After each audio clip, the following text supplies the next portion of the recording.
आइए जानते हैं अल्लाह ताला ने किस मखलूक को किस दिन पैदा किया है।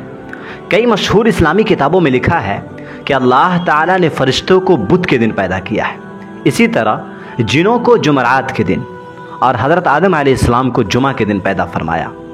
ज़मीन को पैदा करने के बाद अल्लाह ताला ने जिनों को लाकर यहाँ पर आबाद किया।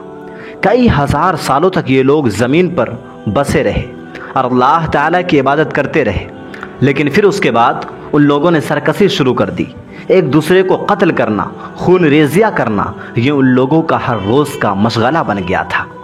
तो अल्लाह ताला ने फरिश्तों का एक लश्कर आसमान से ज़मीन पर नाजिल किया और उनसे और जिनों से खून रेज जंग हुई। इस जंग में फरिश्तों ने जिनों को हरा दिया। फिर फरिश्तों ने जिनों को ज़मीन से निकालकर पहाड़ों और दर्रों में भेज दिया। फिर अल्लाह ताला ने इस ज़मीन पर लाकर हज़रत आदम अलैहिस्सलाम को आबाद किया। मखलूक की पैदाइश कब हुई? हज़रत अब्दुल्ला बिन अब्बास रज़ी अल्लाह अन्हुमा रवायत करते हैं कि अल्लाह ताला ने जन्नत को जहन्नम से पहले पैदा फरमाया और अपने रहमत की चीज़ों को अपने गुस्से वाली चीज़ों से पहले पैदा फरमाया।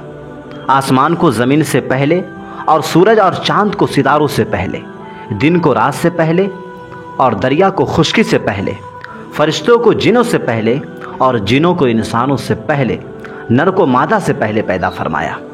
इस बारे में एक और हदीस मिलती है। हज़रत अबू हुरैरा रज़ी अल्लाह अन्हु रिवायत करते हैं कि रसूलुल्लाह सल्लल्लाहु अलैहि वसल्लम ने मेरा हाथ पकड़ा और फरमाया, मिट्टी को अल्लाह ताला ने हफ्ता के दिन पैदा फरमाया और पहाड़ों को इतवार के दिन और दरख्तों को पीड़ के दिन, बुराइयों को मंगल के दिन और नूर को बुध के दिन और जानवरों को जुमरात के दिन और हज़रत आदम अलैहिस्सलाम को जुमा के दिन, असर के बाद जुमा के आखिरी वक्त में, असर के बाद से रात तक के वक्त में पैदा किया गया।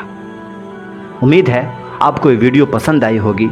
इस तरह की और भी वीडियोस के लिए हमें लाइक, फॉलो और सब्सक्राइब ज़रूर करें। हम फिर मिलते हैं किसी नए और इंटरेस्टिंग वीडियो के साथ। जब तक के लिए अल्लाह हाफिज़।